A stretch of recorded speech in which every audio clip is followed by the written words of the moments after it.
Sebuah band lahir dari ambisi muda, amarah, dan semangat untuk menantang arus yang membosankan. Escape the Fate, kelompok yang membawa ledakan emosi antara metalcore, post-hardcore, dan kisah berantakan. Persahabatan mereka berubah menjadi pertempuran ketika Ronnie Radke jatuh dalam kehidupan gelap dan digantikan oleh Craig Mabbitt. Inilah kisah penuh luka, ketenaran, dan pemberontakan sejarah dan konflik Escape the Fate.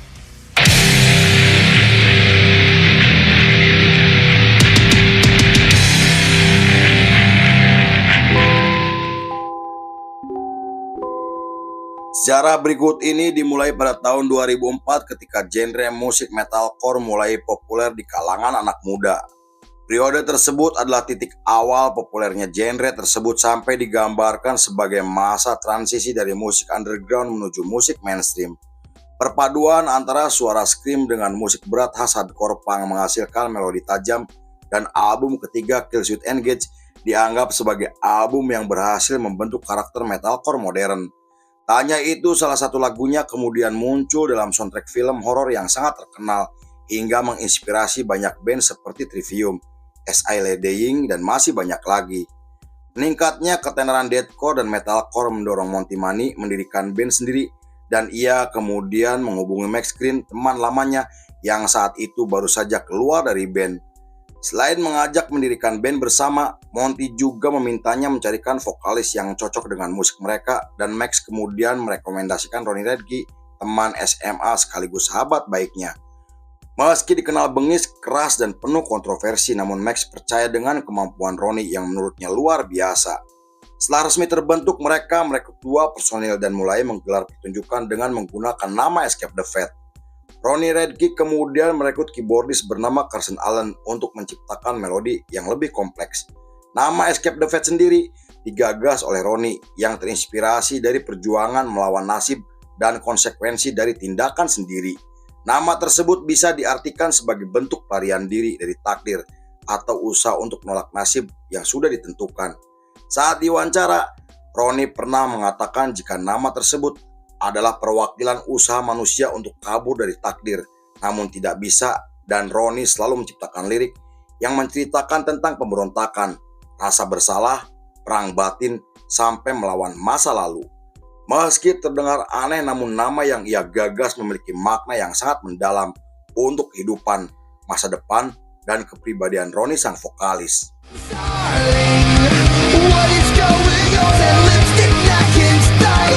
Than ever was. Happened in Phoenix. Pada tahun 2005, Escape the Fate mengikuti kompetisi festival musik lokal dengan juri personil dari band My Chemical Romance. Tak disangka mereka memenangkan kompetisi tersebut yang membuat Escape the Fate kemudian menggelar tur Amerika bersama 2 band lainnya. Setelah itu, Escape the Fate terpilih menjadi band pembuka untuk My Chemical Romance yang membawa nama mereka mulai dikenal oleh banyak orang. Kemudian setelah merilis EP pertamanya pada tahun 2006, mereka mendapatkan kontrak dari label besar yang akan membawa nama mereka dikenal ke seluruh dunia. Namun pada bulan Mei masih di tahun yang sama, Ronnie ditangkap atas tuduhan penyerangan yang menewaskan seorang remaja setelah ditembak oleh Chase Rader, teman baiknya. Polisi kemudian menemukan beras kenakal milik Ronnie Radke yang diduga digunakan memukuli korban selama penyerangan.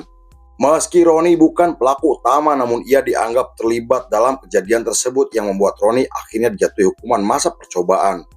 Ia juga diminta untuk menjalani program rehabilitasi agar bisa lepas dari pengaruh narkoba yang telah ia konsumsi selama bertahun-tahun. Insiden tersebut membuat nama Ronnie benar-benar hancur sampai dicap sebagai vokalis berbahaya, vokalis pembunuh yang selalu terlibat kontroversi. Sebagian penggemar Escape the Fate sampai menyebut Ronnie adalah orang bermasalah karena telah merusak reputasi bandnya yang telah dibangun bersama. Terlepas dari masalah yang terjadi, namun album pertama Escape the Fate berhasil sukses secara komersial, menempati nomor 1 di 3 negara, dan pihak label siap mendukung Escape the Fate meski tidak ingin terlibat masalah dengan hukum.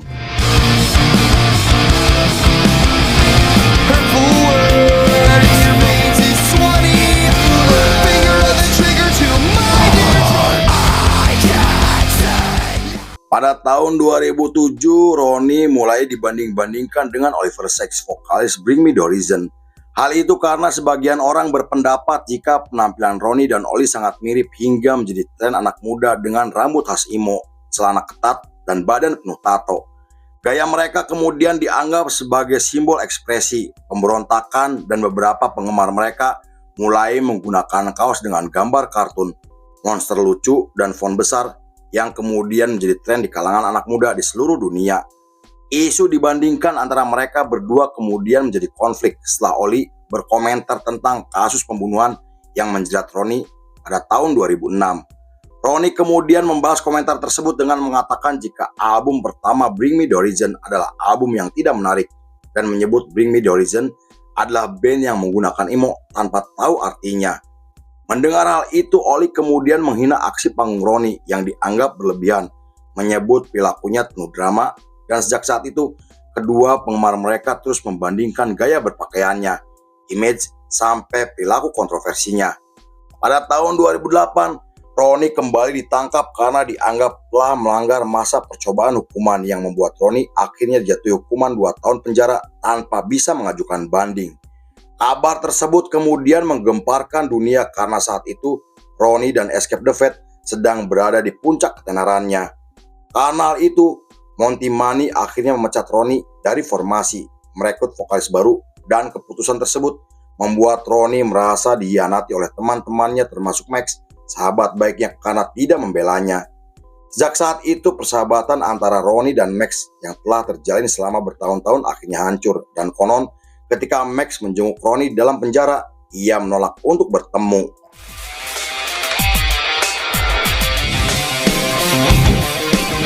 Just like an enemy,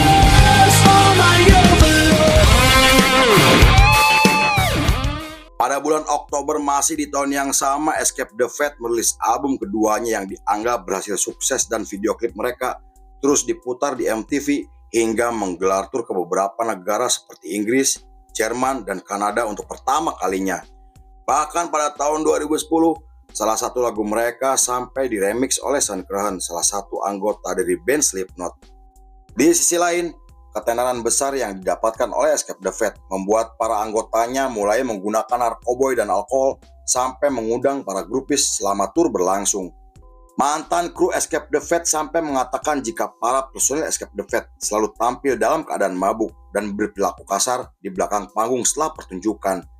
Pada bulan Desember, Ronnie yang baru saja bebas dari penjara mendirikan band bernama Falling in Reverse. Setelah itu, Ronnie Radke mengkritik album Escape the Fate karena telah mencuri lagu ciptaannya dan mengatakan jika Monty dan Max telah mencuri nama Escape the Fate dari dirinya. Craig Mabbitt, sang vokalis, kemudian membalas pernyataan tersebut dengan mengatakan jika Ronnie hanya terobsesi dan tidak bisa move on dari band lamanya.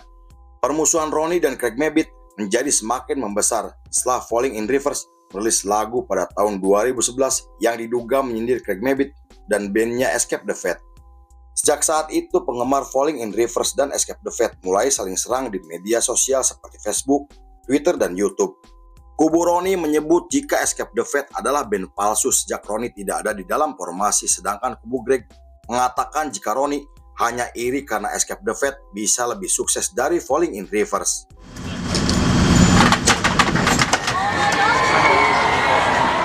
Now I'm found, I'm sustained by the I do what I do best for your heart. Pada Maret 2012, Max menyatakan jika ia telah keluar dari Escape the Fate karena ingin fokus dengan kesehatannya dan ia kemudian masuk ke panti rehabilitasi agar bisa sembuh dari kecanduan narkoboynya. Posisi Max akhirnya digantikan oleh TJ Bell dan merekrut Michael Money, adik dari Monty Money. Dengan formasi tersebut, Escape the Fate kemudian menggelar tur ke beberapa negara dan tampil di festival musik tahunan. Tapi setelah merilis album keempatnya pada tahun 2013, Monty Money terlibat konflik dengan Craig karena perbedaan arah musik dan ia mengatakan tidak menyukai sikap Craig yang dianggap arogan sampai merasa menjadi pemimpin. Konflik tersebut diperkeruh oleh Ronnie dengan menyerang Escape the Fate sampai menghina anggotanya terutama Monty dan Craig Mabbitt. Ronnie Radke selalu mengacungkan jari tengah ketika tampil di depan para penggemar Escape the Fate hingga menyebut Craig Mabbitt sebagai vokalis palsu yang tidak tahu malu. Konon menurut rumor yang beredar di internet, kru dari kedua band tersebut pernah terlibat perkelahian di belakang panggung ketika tampil bersama di festival musik tahunan. Ronnie juga mengatakan bahwa Craig pernah kabur dan menolak berkelahi ketika bertemu secara langsung. Sayangnya rumor tersebut belum dipastikan kebenarannya karena Ronnie dan Craig tidak pernah mengatakan apapun terkait rumor tersebut. Beberapa bulan kemudian, perbedaan pendapat antara Monty dan Craig Mabbitt menjadi semakin membesar setelah manajemen ikut campur dalam masalah mereka. Monty dan adiknya sampai menolak terlibat dalam tur Eropa karena tidak nyaman dengan Craig yang merasa berkuasa, dan hal itu membuat Monty juga adiknya akhirnya dikeluarkan dari band. Meski Max Green sempat kembali ke dalam formasi dan menggelar tur bersama Escape the Fate, tetapi ia memilih kembali keluar setelah terlibat konflik dengan Craig pada tahun 2014. Max akhirnya bergabung dengan Falling in Reverse setelah berdamai dengan Ronnie dan Craig Mabbitt, kemudian merekrut gitaris bernama Kevin hingga merilis album kelimanya pada tahun 2015.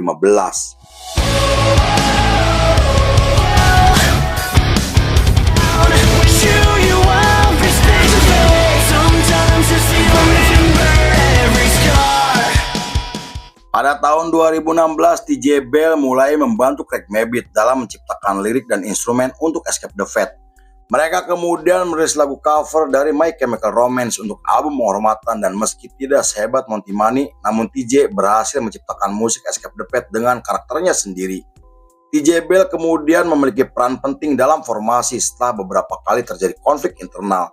Namun ketika Escape the Fate merilis album ke-6-nya pada tahun 2018, album tersebut dikritik oleh para penggemarnya karena dianggap terlalu komersil dan kehilangan jati dirinya sebagai band metalcore.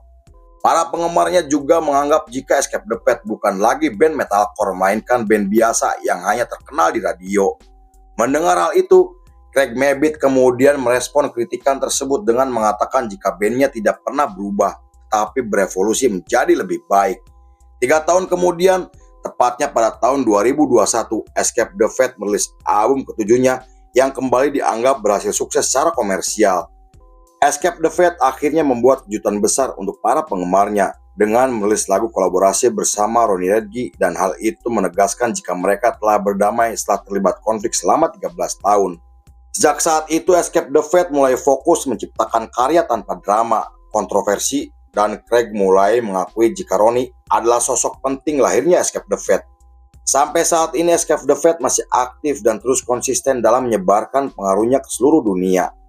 Mereka kemudian merilis album ke-8 pada tahun 2023 dengan menampilkan Eric Johnson yang menggantikan Kevin sebagai gitaris. Terlepas dari konflik, drama, dan berganti personil, namun Escape the Fate telah diakui sebagai salah satu band berpengaruh yang mengenalkan musik metalcore modern. Karena hal itu, para jurnalis menyebut Escape the Fate sebagai band metalcore veteran yang berhasil bangkit dari konflik yang penuh kontroversi. Lalu film pun selesai.